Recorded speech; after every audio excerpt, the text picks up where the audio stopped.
के अध्यक्ष जी, श्रीमान मधु जी, उपस्थित सभी गणमान्य, आज इस कुड़गी में मुझे दूसरी बार आने का सुअवसर प्राप्त हुआ है। मैं इसके लिए कुड़गी के प्रबंधकों का तहे दिल से धन्यवाद व्यक्त करता हूं, जो आपने मुझ पर इतना विश्वास जताया। अब हम हिंदी के इतिहास की ओर जाएंगे। याद करो वो दिन जब हिंदी 8वीं शताब्दी का मतलब 8th सेंचुरी, उस समय से भारत की राजभाषा मानी जाती थी। एक समय था जब मोहम्मद बिन तुगलक हो, मलिक मोहम्मद जायसी हो, या पुराना इतिहास कविरत्न कालिदास हो, या महाभारत के वेद व्यास हो, रामायण के वाल्मीकि जी हो, ये सभी की जननी हिंदी भाषा थी। हिंदी भाषा का इतिहास हमें यह सिखाता है कि भारत की मूल भाषा में किसी का सर्वप्रथम नाम आता है तो वो देवनागरी लिपि से जन्मी हिंदी भाषा है। मैं यहां इस अवसर पर आपको यह भी स्पष्ट करना चाहूंगा कि भारत के आजादी के आंदोलन में हिंदी का बहुत बड़ा योगदान रहा है। याद करो उस व्यक्ति को जिसका नाम है माखनलाल चतुर्वेदी।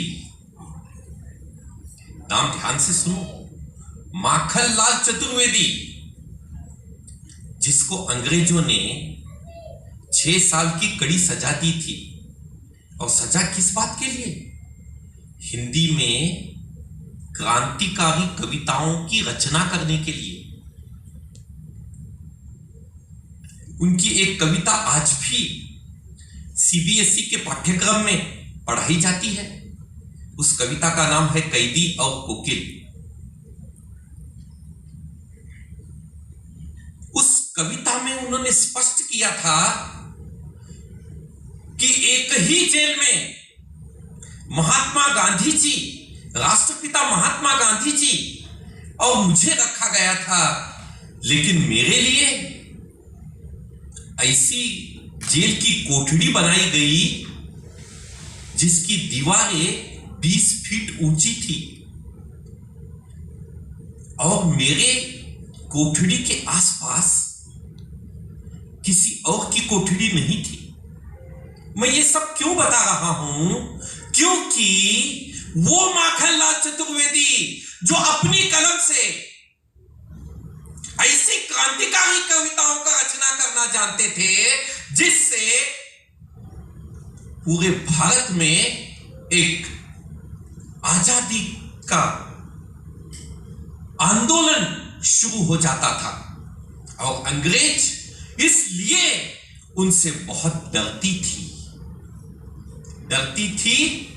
उनके कलम से। भाइयों और बहनों, आजादी के बाद जब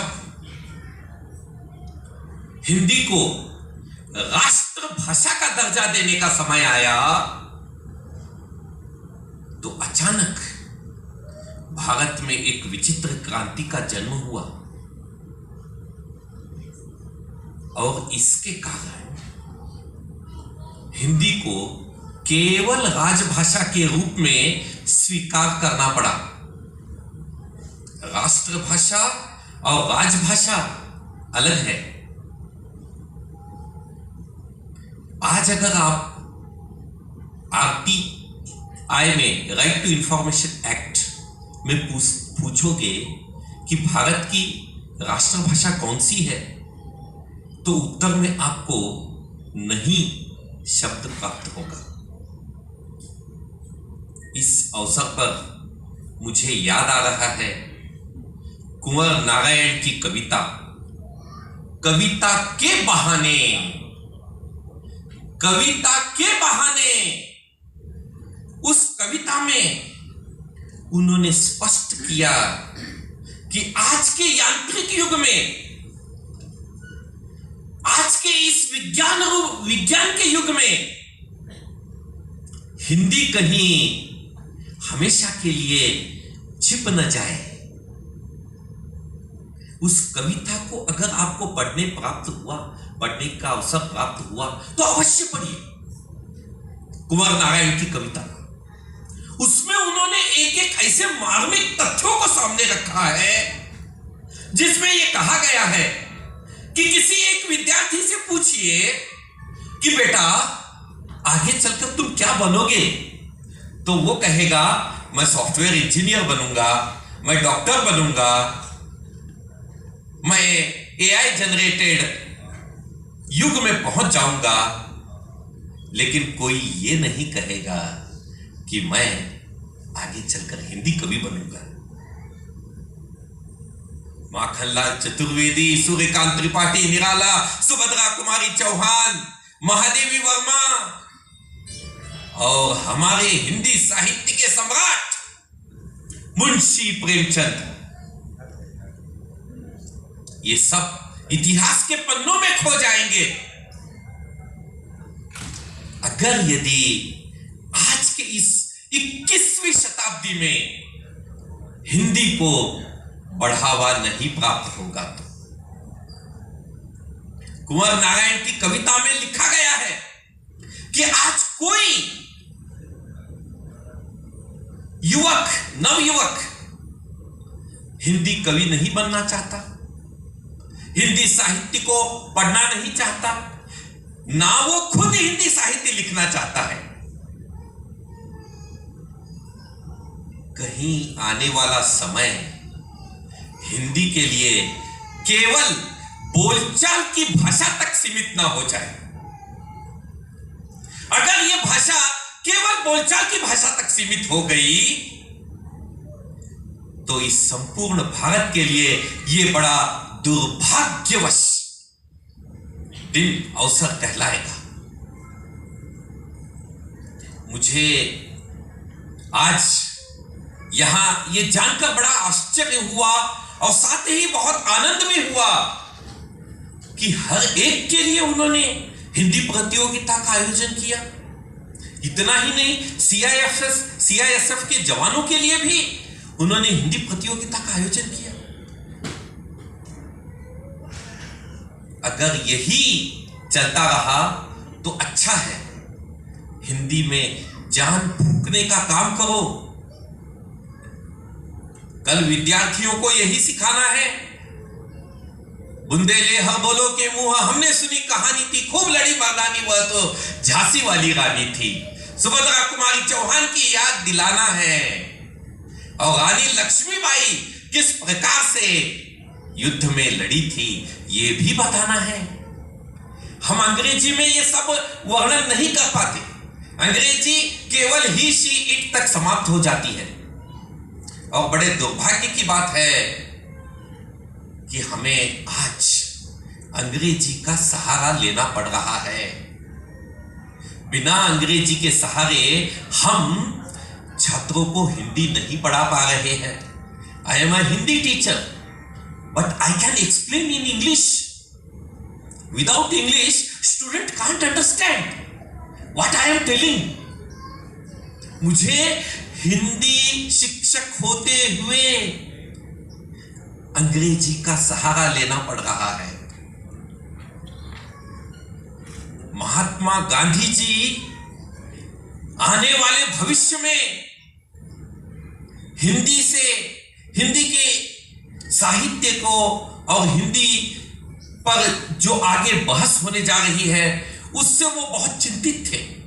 और इसीलिए महात्मा गांधी जी ने तमिलनाडु में दक्षिण भारत हिंदी प्रचार सभा मद्रास की स्थापना की, ताकि दक्षिण भारत के लोग हिंदी से जुड़ सके,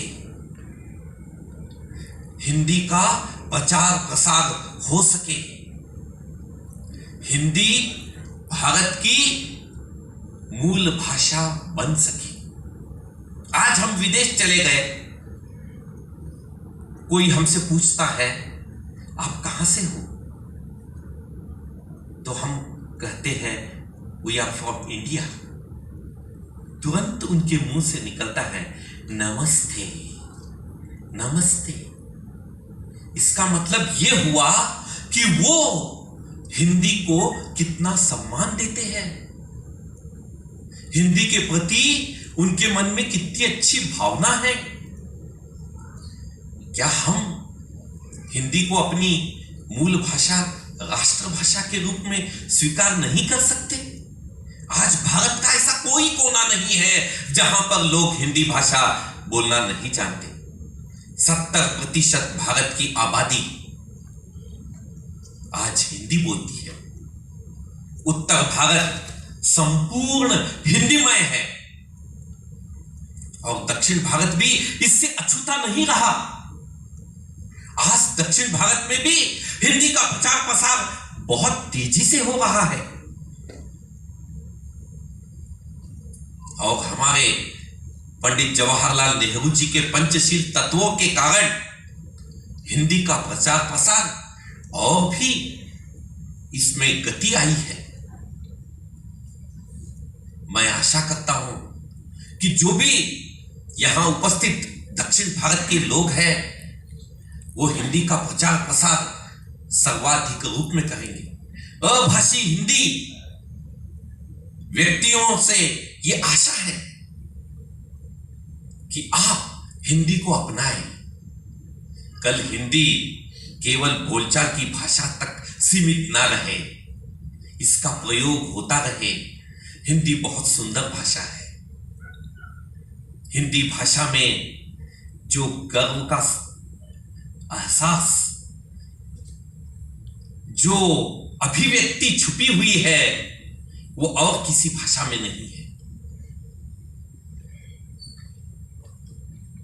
आज अभी इसी समय जब मैं मधु जी से बात कर रहा था, मैंने ऐसे ही उनसे पूछ लिया कि आप कहां से हैं। उन्होंने शुद्ध हिंदी में मुझे जवाब दिया कि मैं केरल से हूं। ये सुनकर मुझे बहुत आनंद की अनुभूति हुई कि भाई आप हिंदी के शब्दों का इतना साफ साफ और स्पष्ट उच्चारण करना जानते हैं। यही भावना सबके मन में होनी चाहिए। एक समय था जब हिंदी का प्रचार प्रसार करने के लिए महात्मा गांधी जी ने प्रथमा, माध्यमा, द्वितीया, तृतीया, पंडित, स्नातक, स्नातकोत्तर ऐसी कई परीक्षाओं का आयोजन किया था ताकि लोगों के मन में हिंदी के प्रति रुचि जागृत हो। आज पूजा जी आज जिस प्रकार यहां पर खड़ी होकर हिंदी के विषय में जानकारी दे रही थी, वो तो खैर उत्तर भारत से है, लेकिन फिर भी उनके अंदर जो आत्मविश्वास जग रहा था वो भी प्रसन्नता की बात है।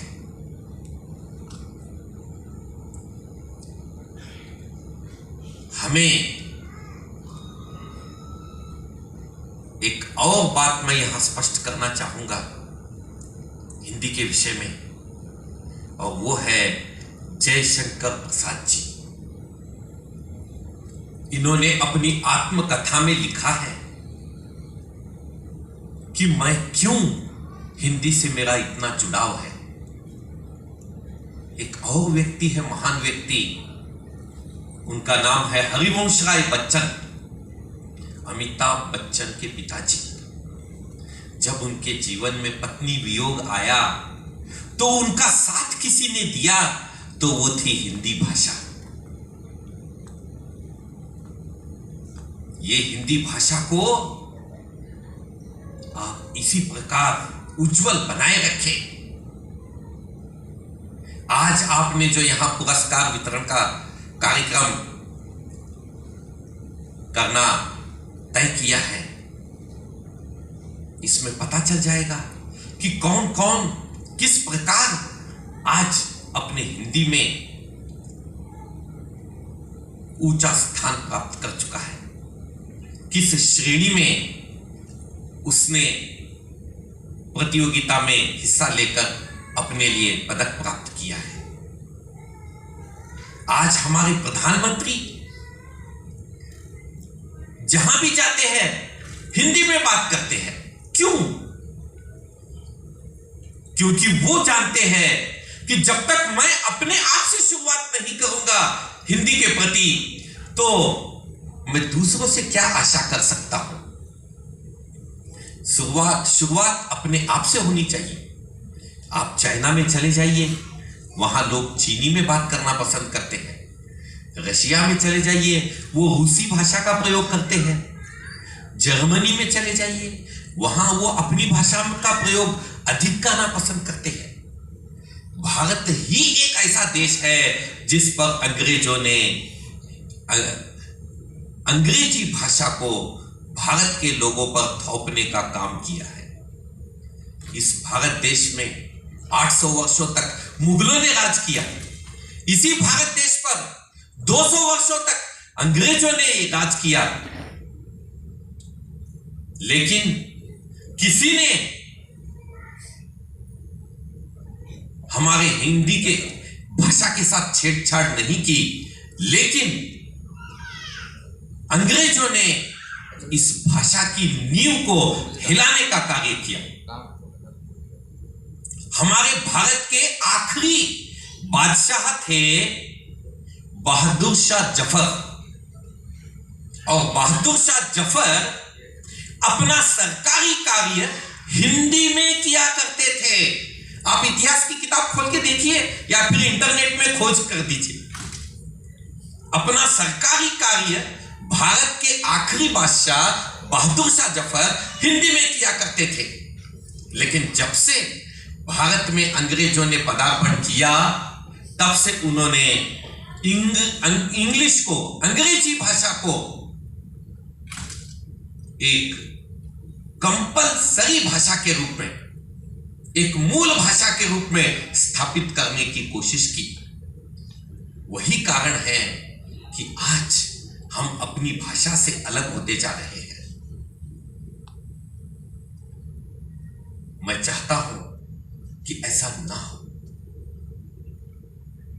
बड़ी बड़ी किताबें पढ़कर, चाहे वो अनुष्टुप का अनामिका हो, चाहे वो आलोक धनवा का दुनिया रोज बनती हो, किताबें पढ़ पढ़कर सर के बाल उड़ जाएंगे,